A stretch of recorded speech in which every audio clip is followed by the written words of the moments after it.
Dear Muslims, we are all painfully aware that as I speak right now, Gaza, the land where the great-grandfather of the Prophet ﷺ is buried, the land where Umar ibn Khattab radiallahu anhu walked through to demand and ask the keys of Jerusalem, is now under the most vicious attack that it has been for the last 2 decades. As we speak right now, today, Israel demanded from over 1.1 million people, over half of whom are children under the age of 18, to evacuate from Gaza or else face complete annihilation. A defenseless population with nowhere to go, already cramped and crowded behind 50-foot walls, is being asked to do the impossible. Flee to where? Go where? You are the ones who have locked them up for over 25 years. You are the ones who have dehumanized them. You are the ones who have kicked them out of their lands 80 years ago, and their grandchildren and great-grandchildren have never lived the lives of normal human beings. Go where? Flee where? Dear sisters and brothers, one of the most obvious biases that we must call out and acknowledge, one of the most obvious biases of all human beings, including us, is internal group favoritism. We favor our own over others. And at some level, it is almost impossible to overcome this bias. If my son is involved in fighting with another person, almost always my heart will make some excuses for what my son does and overlook the injustices of my son and concentrate more on what the other person does to cause my son to fight. But this internal bias, it might be excused if there's a fight that is somewhat equivalent, if there's a punch here and a punch there, if there's a curse here and a curse there. However, when one side is desperately using violence, when one side is completely and totally unjustified, then we cannot excuse ourselves by saying, oh, this is group bias. And what we are seeing right here, we must call this out for what it is. This conflict that we are seeing is not between two equivalent groups of people, not at all. On the one side, we have one of the most militarily powerful apartheid regimes, one of the last settler colonialist enterprises in the modern world. And on the other side, we have largely defenseless 2 million civilians, uprooted refugees in their own homelands. There is no equality. There is no parity. We are literally witnessing in real live time on the media, from our politicians, from our president all the way down, from so many celebrities, from so many voices of power, the blatant and continued dehumanization of the one side, the ignoring of the plight of one side, and that side is Palestinian and Muslim. The entire narrative is constantly framed as a specific condemnation of one group and the tactics of one group and the recent events that one group has done. Go listen to every interview. Go look at every press release. Go look at what our own president has said. It always hones in on the tactics of one group. We condemn this. Do you condemn that? Very well. That is a fair question to ask. But we have to ask in return, why is it that we have never once heard in over 80 plus years? Why is it that this deafening silence that we notice? Why is it that what is blatantly absent from every press release, from every interviewer, is the condemnation of war crimes against innocent Palestinian civilians? Where is the condemnation of the inhumane treatment, of the barbaric realities, of the blockages of the humanitarian efforts to over 2 million people? If you want me to condemn one tactic, are you willing to condemn 80 years of thousands of tactics? This reality brings into the sharp contrast the difference between the race, religion, and ethnicity of the victims. Not all human beings are treated as equal according to the eyes of the world that we live in. Not all blood is the same according to our own presidents and our own countries. No. The fact of the matter is that Palestinian blood, Muslim blood, Arab blood, does not carry the same weight as that of other people. And hence, there is the blatant dehumanization of an entire category of humanity. Sisters and brothers, my khutbah today is a direct call for action from every single person, not just here, but around the globe who hears my speech. I'm not going to go over the history of the issue. I've done that, and many have done that before. I'm not going to talk about the sanctity and blessings of Palestine, very easily available. I will not list in detail the inhumane conditions of the people of Gaza for the last 80 years. That too, Google it away and click it away. Very simple. Rather, what I want today is to ask all of you, without exception, to become active and to do everything in your power with wisdom, with tact, to educate people around you about the reality of the situation. This is the very least that we can do. Every one of us, this is a call to action, to stand up, to learn yourself, and then to preach the truth to others. We must change the narrative. We must change the entire vision of what is happening in that land. And the only way that is going to happen is at the grassroots level, at the ground level. When you and I talk to our neighbors, our colleagues, our friends, when we get involved on social media, when we change one person at a time, when we eliminate ignorance from one person at a time, today is a blatant call for action. Today is the day that every one of us is going to get involved and try our best in the long run to change what is happening over there.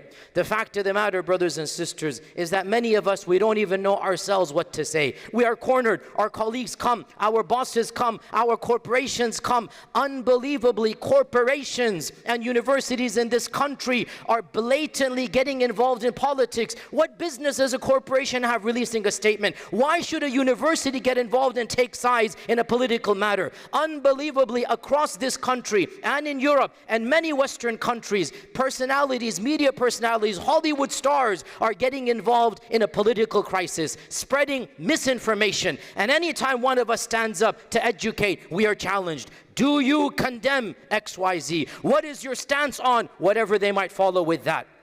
And I have to stand here bluntly and say, we don't have to support a particular political party of Palestine.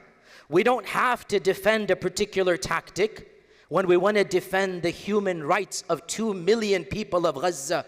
This is what is called a red herring. This is what is called trying to change the subject. I am not here to talk about the tactics of one group. I'm not here to justify or not one specific action. I am here to talk about the plight of 2 million people who have been deprived of basic humanity for 80 plus years. What about them? Fine, you want us to condemn? We will condemn whatever you want, with the condition you be just and fair, and you condemn with the same anger you want us to condemn. You condemn what is happening for 80 plus years. Brothers and sisters, next time you are asked, do you condemn this or do you agree with this? Take a step back. Learn from the Quran and Sunnah. Learn from the Quran and even from the Old Testament. These are the tried and tested tactics of people before. Do you know one story in the Quran that this reminds me of? Fir'aun, the Pharaoh. The Old Testament tells us, the Quran tells us, the Pharaoh persecuted thousands of people. He killed tens of thousands of babies. He subjugated an entire civilization. The irony, the children of those civilizations are now subjugating others. He subjugated the children of Israel, and Prophet Musa was sent to them. Prophet Musa came to them. Moses, a figure we admire and the people of Israel admire. Moses went to Fir'aun, and in the process, you're all aware, Moses got involved with the fight with an Egyptian. He punched him. The Egyptian was accidentally killed. Fir'aun, the Pharaoh, after killing tens of thousands of people, after massacring thousands of babies, the Pharaoh accuses Moses of being the terrorist. And the Pharaoh says, you killed an innocent man. وَفَعَلْتَ فَعْلَتَكَ الَّذِي فَعَلْتَ وَأَنْتَ مِنَ الْكَافِرِينَ. Fir'aun accused Musa of being kafir. Can you get more ironic than that? The Pharaoh says to Musa, you are the kafir, meaning you are ungrateful. The Quran teaches us, if truth is truth, we speak it. What did Musa say? قَالَ فَعَلْتُهَا إِذَنْ. I did it, you're right. I accidentally killed somebody. وَأَنَا مِنَ الضَّالِّينَ, I made a mistake. But then he challenged the Pharaoh, and he went back to the Pharaoh, and he said, what right do you have to mention this one mistake of mine in light of all that you have done? وَتِلْكَ نِعْمَةٌ تَمُنُّهَا عَلَيَّ أَنْ عَبَّدْتَ بَنِي إِسْرَائِيلَ. You have subjugated the children of Israel. You have decimated and massacred them. By what right do you mention one small mistake and one small perk you gave to me in light of your own history? This is what the Quran teaches us. We flip the narrative. We change the script. Even if some of you feel we need to condemn a tactic, that is on you. Me personally, I will not apologize, and I will not have anything to say about what subjugated people do. But if somebody feels that they need to do that, as long as you move on to the bigger picture and you say, okay, how about what is happening there for 80 years? The seerah teaches us a similar incident. When the Muslims were expelled from Mecca, when the Quraysh killed and persecuted dozens of Sahaba, when Ammar saw his own parents, Yasir and Sumayya, literally shred into bits, when Bilal is dragged through the streets, when the Prophet ﷺ is attacked and attempted to be assassinated, and the Muslims flee for their own lives. In one skirmish, some of the Muslims were engaging the Quraysh in the sacred territory of Al-Haram and during the sacred months, and they killed one Qurashi. The Quraysh immediately began spreading news. Oh, look at these terrorists. They are killing a Qurashi on sacred grounds inside the Haram area in the sacred months, the Ashhur al-Hurum. These are the real terrorists. They are disobeying the law of Allah. They are disobeying every law known to us. And so this became problematic for the Muslims. What do we do now? I mean, technically, this Qurashi was killed in the sacred Haram, and he was killed in the sacred months. So the Muslims were perplexed. Allah revealed in the Quran, listen to this. وَيَسْأَلُونَكَ عَنِ الشَّهْرِ الْحَرَامِ قِتَالٍ فِيهِ. They ask you about fighting in the sacred months. They ask you about what happens when somebody's killed in the sacred months. And Allah says, and this is what we should say, قُلْ قِتَالٌ فِيهِ كَبِيرٌ. Killing anybody on sacred land and in sacred times, it is kabir, it is a sin. It is something that should not be done. Allah did not justify this. Allah did not sanction this. This is not something that theoretically is good to do. But then Allah subhanahu wa ta'ala speaks to the Quraysh, and Allah says to them, but you preventing people from coming to the Masjid al-Haram, expelling innocent people, massacring them, spreading your fitna and fasad, it is much bigger and a far greater crime than one person having died. وَالْفِتْنَةُ أَشَدُّ مِنَ الْقَتْلِ. And your chaos in the land is far worse than the killing of one person that you are angry about. This is what we call Islamic justice. Muslims, we do not need to defend tactics. Muslims, we do not need to defend that which the general rule of humanity and a people of faith says should not be done. Because we know the general rule of all societies, of all people of faith, of international law, and yes, of our Sharia, is that innocent people should not be killed. Innocent women, innocent children who do not pose any threat should be spared. And we preach this publicly and we say it unabashedly.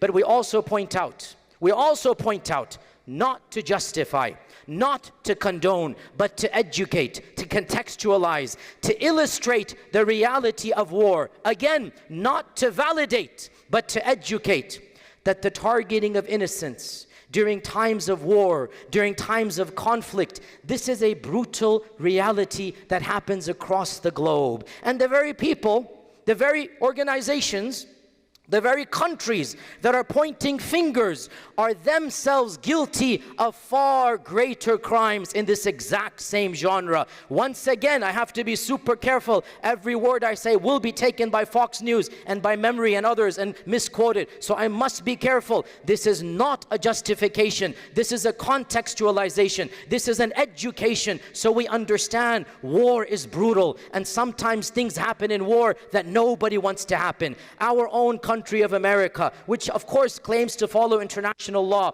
and usually says we should not kill innocent civilians. United Kingdom that has also signed on to these international treaties. During World War II,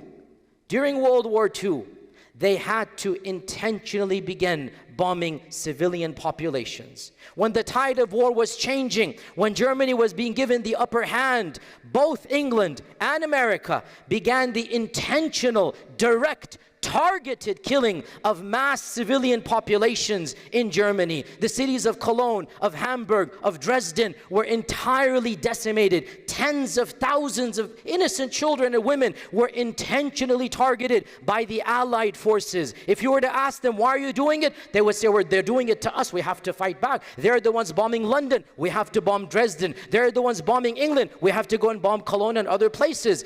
Wars, sometimes the retaliation occurs that is beyond the laws of the land. And again, let us not forget, sisters and brothers, the awkward reality. It is an awkward reality, no justification, but facts are facts, that when the war was shifting, when Germany was seeming to have the upper hand, our country, America, spent the equivalent of over $30 billion on the Manhattan Project. And do you know what the Manhattan Project was? The Manhattan Project was an intentional research and survey to create the deadliest bomb hitherto unknown to mankind. They wanted to create the atomic weapon, and the purpose of that weapon was what? It wasn't to bomb the forces of the Germans, it wasn't to annihilate the soldiers, it was intended to create the largest group of mass civilian casualties that the world had ever seen. Groups of scientists, groups of engineers, groups of physicists, they came together in secret locations for years on end.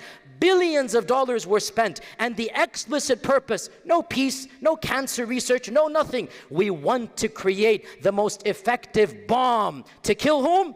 Civilians. And what happened? How did World War II come to an end? We all know this reality. Our country, with our tax-paying dollars, used the largest and the most effective and destructive weapons known to mankind, the atomic bomb, and intentionally targeted not the forces of the Germans, not the forces of the Japanese. They intentionally targeted 2 civilian cities, Nagasaki and Hiroshima, and over 250,000 women and children, innocent civilians, were intentionally targeted. The president and his advisor sat in front of a map and they debated the pros and cons of which city should be killed. Which American went to jail for that? Which American ever was court-martialed? Which country ever had to apologize for that? Again, this is not a justification, it is a contextualization. Those who point fingers, those who say, why are you killing innocent civilians? We say back to them, how come you did much worse during your own wars? If you thought you were justified because one of your naval bases was attacked, Pearl Harbor, if you thought you were justified in killing 250,000 people, I want that number to sink in,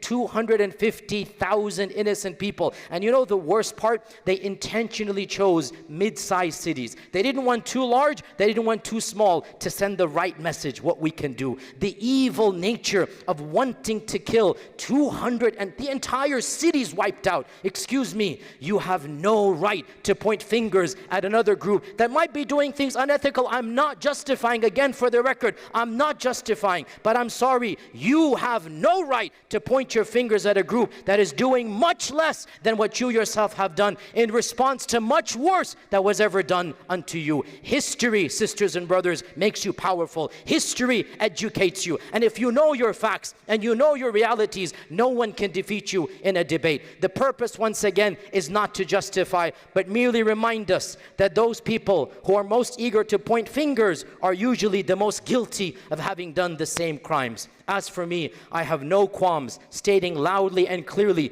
that the Quran teaches us, the Sunnah teaches us, the Seerah teaches us that the default is that during times of war, we're supposed to protect the lives of the innocent. But I merely educate, I merely push back and say, how come you are selective in applying these rules, throwing them in our faces, which we acknowledge these are legitimate rules, when you yourselves don't seem to care about the lives of 2 million innocent civilians? Where is your own supposed care? Where is your own alleged concern for the women and children when they belong to another ethnicity and another religious group? Muslims, always remember this reality in this land. You don't need to be a Muslim to sympathize with one side. As I said, if the war was somewhat similar, we could understand the bias of each side. But there is no similarity. The fact of the matter is, every neutral person who examines the reality of this situation will come to the same conclusion. Always quote neutral experts and make sure you know these quotes. One of the greatest icons of our century, somebody whom the globe admires, is Nelson Mandela.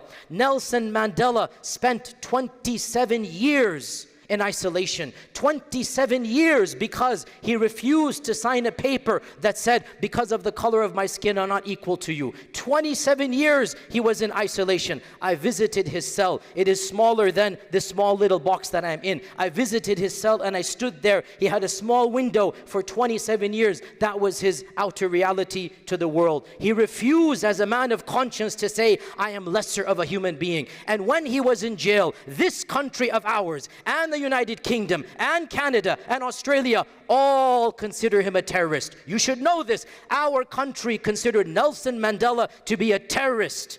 Only when he was released and the public tide was changed was he welcomed as a freedom fighter, was he welcomed as somebody who deserves the Nobel Peace Prize, and so on and so forth. Nelson Mandela was an ardent supporter of the Palestinian cause. Multiple times he would speak out and in support of our Palestinian brothers and sisters. And he said, and I quote, that the treatment of the Palestinians is the worst moral crises of our times. He said this after being in jail 27 years, after fighting the apartheid South African regime. He said the Palestinian plight is the worst moral crisis of our own times. Archbishop Desmond Tutu, the second most prevalent African freedom fighter. Desmond Tutu is the highest ranking member of the Catholic Church. He's passed away now. Widely celebrated, widely known to be a freedom fighter, also having been in jail, also fought apartheid. Archbishop Desmond Tutu visited Palestine multiple times. In a famous interview in the 80s with the most famous journalist alive at the time, David Frost, you can find it on YouTube. David Frost wanted to complain to Desmond Tutu, how come you can describe Israel as an apartheid state? That's not fair. You shouldn't describe Israel as an apartheid state. It's not that bad.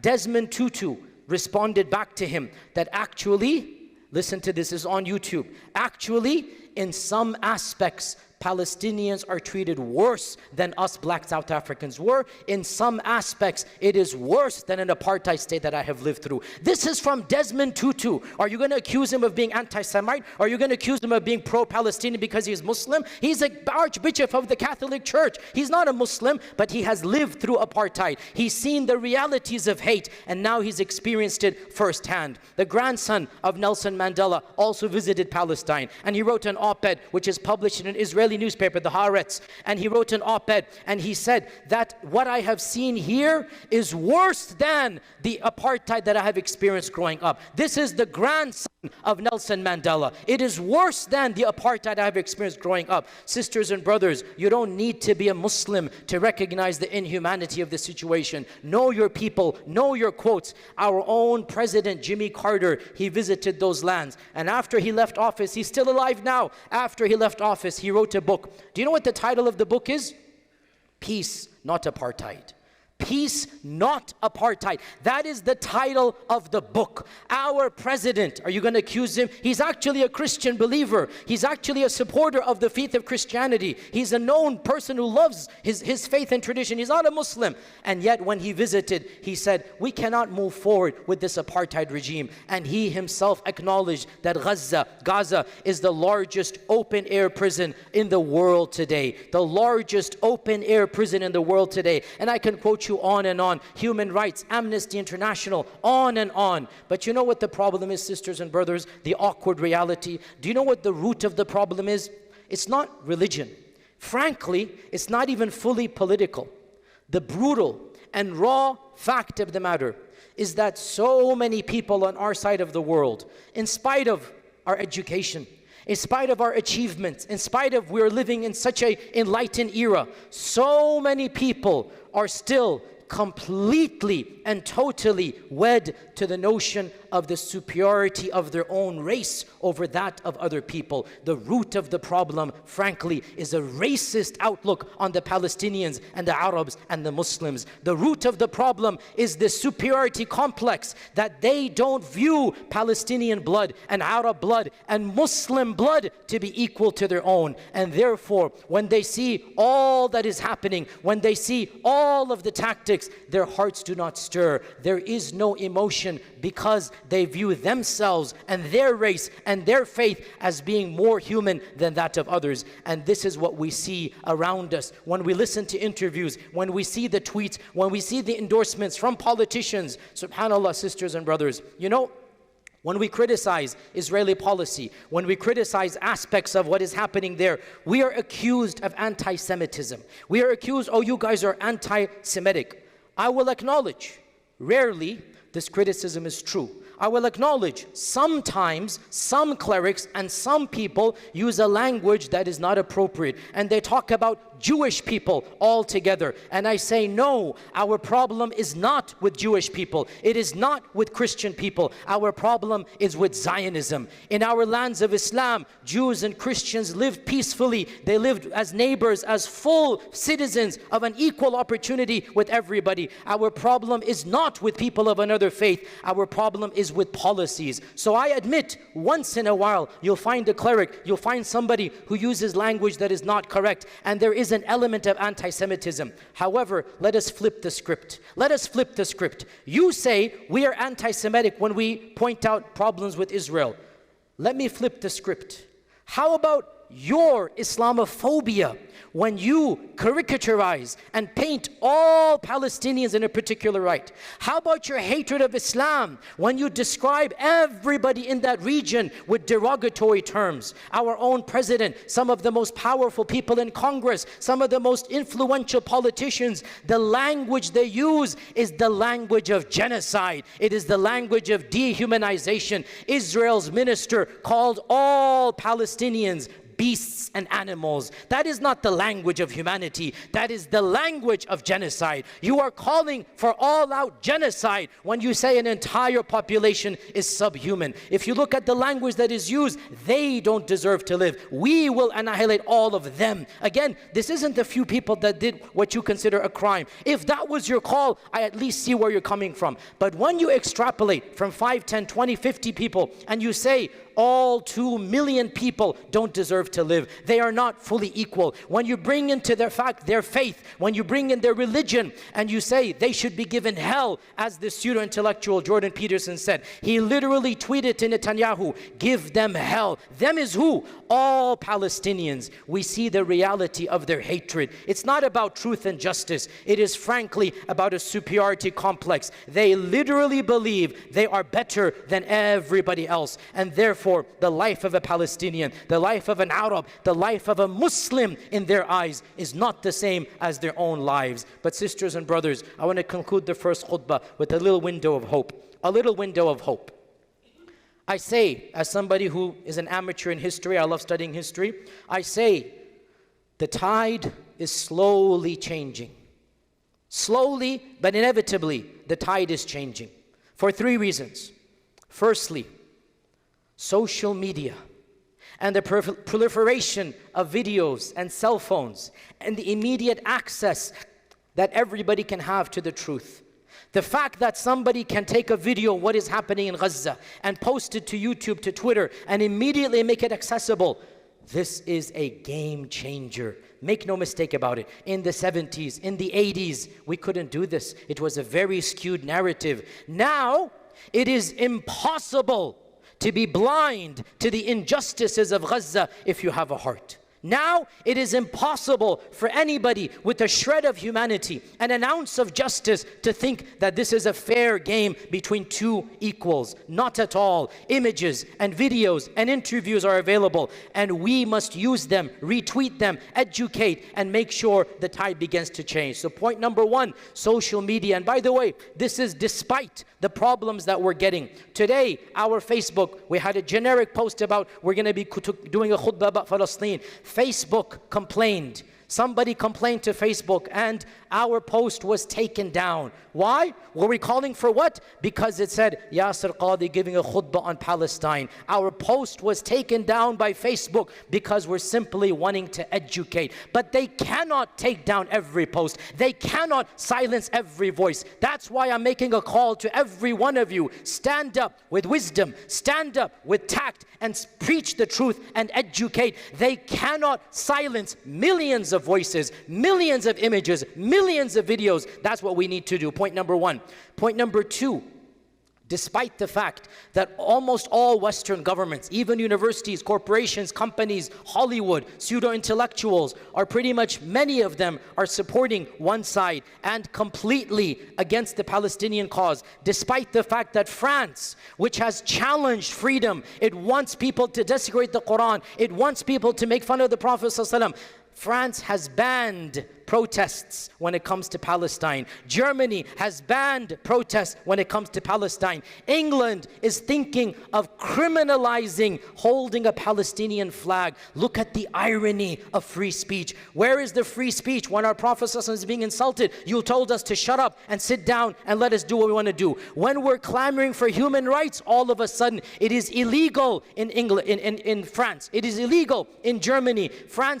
England is talking about it, and even in our own home countries, things are going back and forth. However, with all of that, I still say that never have we had so many public people and intellectuals and leaders and organizations speak on behalf of the truth. So yes, compared to the 70s and 80s, we actually have a lot more people, a lot of fair journalists, a lot of organizations preaching the truth. You cannot cover up the truth forever. And this harsh media assault by our politicians, by these right-wing organizations, frankly, it is a sign of desperation. They know they have to be super harsh, but they cannot silence millions of voices. So point number two, we actually do have people supporting us. And point number three, and one of the main points I want to make here, sisters and brothers, it's no longer the 1960s and 70s.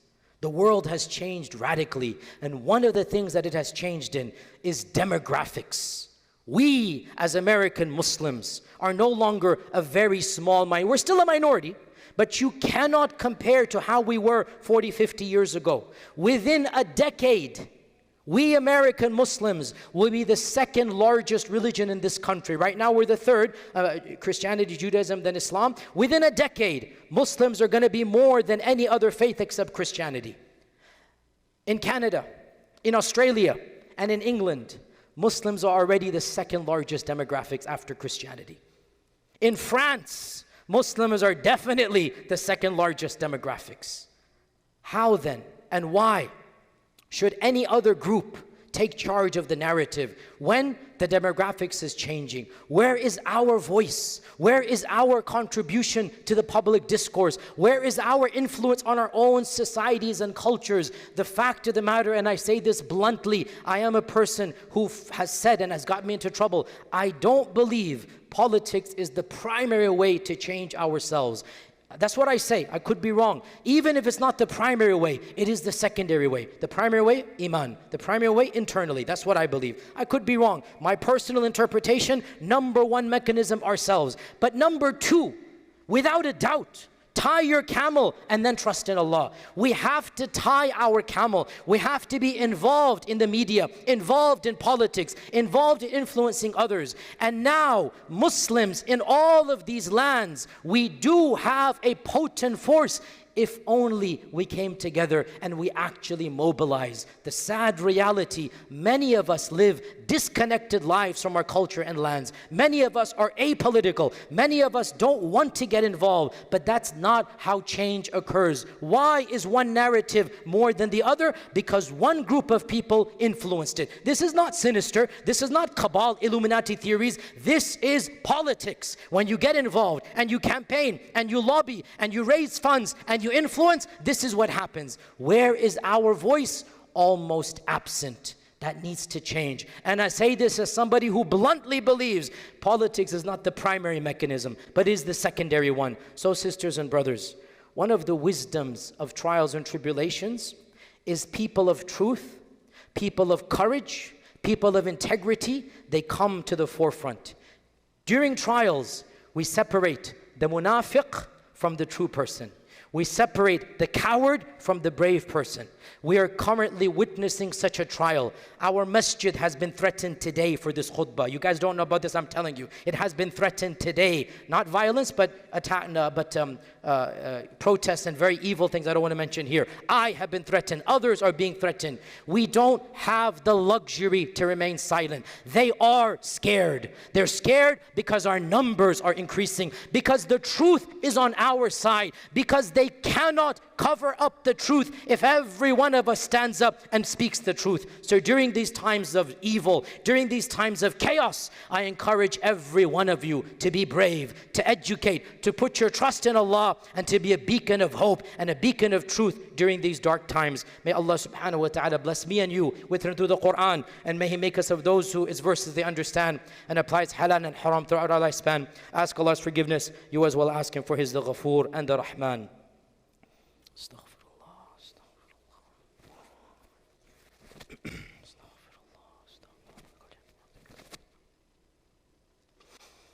الحمد لله الواحد الأحد الصمد الذي لم يلد ولم يولد ولم يكن له كفوا أحد وبعد.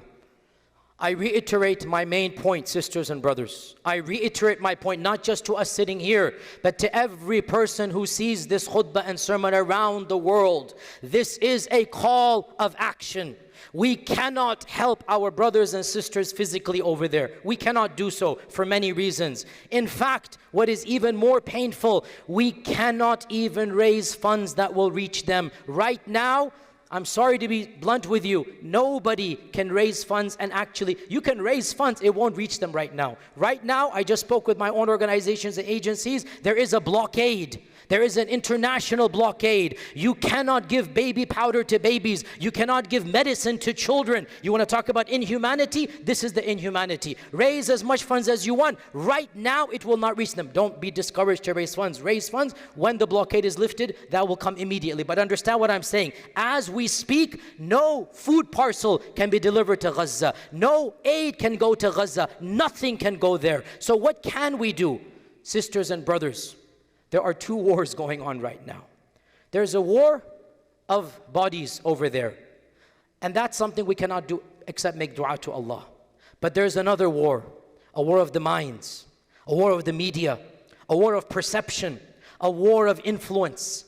And I say bluntly and boldly, we have to be involved in this other war. Now I know Fox is going to take this clip. Memory, which is the Joseph Goebbels of our times, will take this 10-second clip and twist it and say I'm calling for war. So that I say clearly and unequivocally, the war that I'm calling for is not a Sharia-based influence. This is not radical jihad. What I'm calling for is for us to stand up and be quintessentially American, be a part of the democratic process, be a part of campaigning, be a part of media influencing, be a part of public perception. This is the war that I'm calling for. I'm not calling for any violence. I'm calling for us to understand there's a reason why some interests are being served and others are not. And we cannot be silent. This is our country in the end of the day. And enough is enough with the lies and the propaganda and the smear campaigns for decades against innocent people. We of this land have the exact same rights and the exact same privileges as all other people. And if we unite together, not only as Muslims,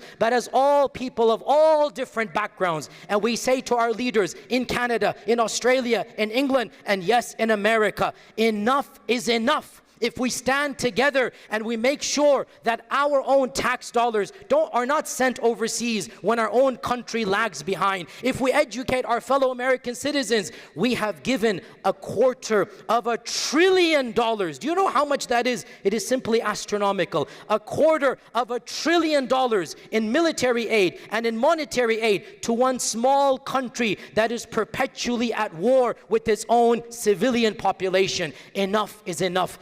Muslims, people of all faiths, why should my tax dollars go overseas? Forget who's right and wrong. I have a right and you have a right to petition, to demand, to elect people who serve our interests. I have a right that my money is spent not to build prison walls over there, but to build schools over here. Not to send bombs to kill over there, but to build better hospitals to cure over here. Why should I spend billions of my tax dollars over there when our country is lagging behind in education, in healthcare. Spread the word, spread the campaign, and slowly but surely we can bring about a mass sympathy to simple realities. Our tax dollars are more deserving to be spent here than getting involved in a global conflict over there. Sisters and brothers, we do have enough people, especially in other Western lands. In America, we're still a little bit behind, but in Canada and England and Australia, the Muslims have enough quantity to really influence. In France, they most definitely do, but unfortunately, things are as they are. Here in America as well, there is a global movement beginning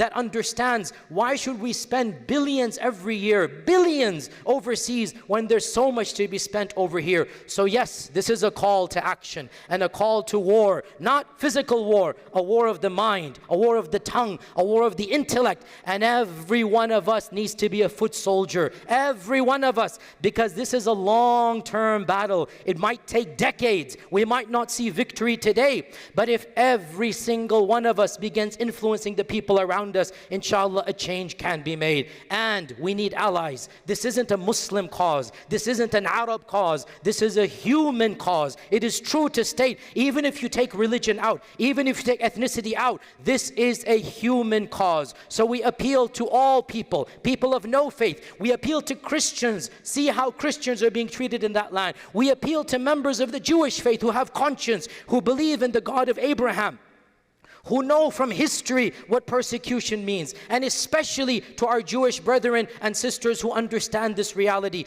I have visited Auschwitz and Dachau. I have visited the death camps. I have heard directly from Jewish survivors of the Holocaust. I have seen a person take his hand and show me the tattoo that the Nazis have done. There's a picture of that in the New York Times. And I see what hate can do. But I say loudly and clearly to my Jewish brethren, you cannot invoke the memory of a Holocaust to inflict another potential Holocaust on innocent victims. And it is heartening to see so many in the Jewish faith understand this. There's an organization called Jewish Voice for Peace, which is asking for human rights for Palestinians. There are many ultra-Orthodox rabbis who are opposed to the political program of Zionism. We Muslims need to ally with them, take lessons from them, and join hands with Christians, Jews, people of no faith to clamor for a human rights issue in this area. Muslims, the path ahead might be long and treacherous. The path ahead might be full of some setbacks. Today, as we speak, Allahu A'lam what's going to happen to our brothers and sisters in Gaza. But the long-term war is not judged by one battle. We might lose a few battles. May Allah protect and may Allah forgive and may Allah bless. We might lose battle today, but the war in the long term is going to be won. The war of minds, the war of truth, the war of justice. Why? Because Allah subhanahu wa ta'ala clearly says in the Quran that the truth shall always prevail over falsehood. جَاءَ الْحَقُّ وَزَهَقَ الْبَاطِلِ إِنَّ الْبَاطِلَ كَانَ زَهُوقًا. The truth has come and batil has been vanquished, and the truth shall always destroy falsehood. Put our trust in Allah. Look forward in the long run. Realize long-term victory might have some setbacks, but if every one of us gets involved, if every one of us does our part, if every one of us gets involved in the war of the minds and the war of the intellect and the war of the media, insha'Allah ta'ala, insha'Allah, in our own lifetimes, we will see the change of tide having completely gone. And that is the promise of Allah subhanahu wa ta'ala, and Allah's promise is never going to be vanquished. Sisters and brothers, in the salah today, we're going to follow the sunnah of the Prophet sallallahu alaihi wasallam in the second rak'ah and make dua qunut for our brothers and sisters in Palestine. Allahumma inni da'in fa'aminu. Allahumma la tad'a fi hadha al-yawmi dhamman illa ghafarta, wa la hamman illa farajta, wa la daynan illa qadayta, wa la maridan illa shafayta, wa la asiran illa yassarta. Allahumma ighfir lana wa li ikhwanina alladhina sabaquna bil iman, wa la taj'al fi qulubina ghillan lil ladhina amanu. Rabbana innaka ra'ufur rahim. Allahumma ansur ikhwanana al-mustad'afina fi Palestine ya Allah. Allahumma ansur ikhwanana fi Gaza ya Allah. Allahumma ansurhum ala aduwika aduwwihim يا قوي يا عزيز. عباد الله، إن الله تعالى يأمر بالعدل والإحسان وإيتاء ذي القربى وينهى عن الفحشاء والمنكر والبغي يعظكم لعلكم تذكرون. اذكروا الله العظيم يذكركم واشكروه يزد لكم ولذكر الله تعالى أكبر. وأقم الصلاة.